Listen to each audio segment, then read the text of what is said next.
Ramps aligned with crosswalks help wheelchair users orient themselves to crosswalks. So right here, you can see the curb ramps point them in the direction to get across the street.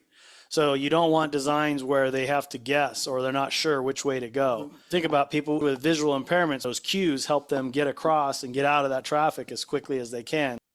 Counter slopes are just like any other curb ramp, no more than 5% at the gutter. Curb ramps have to be a minimum 4 feet wide. Wider ramps are better, maybe the width of the actual crosswalk, but at least 4 foot minimum.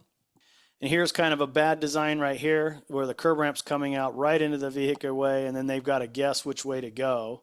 It's better to have this 48 by 48 clear floor space so then once they're down and stable, then they can go which direction they need. Better yet is to have 2 ramps or a single circular ramp that gets them pointed in the direction they want to go.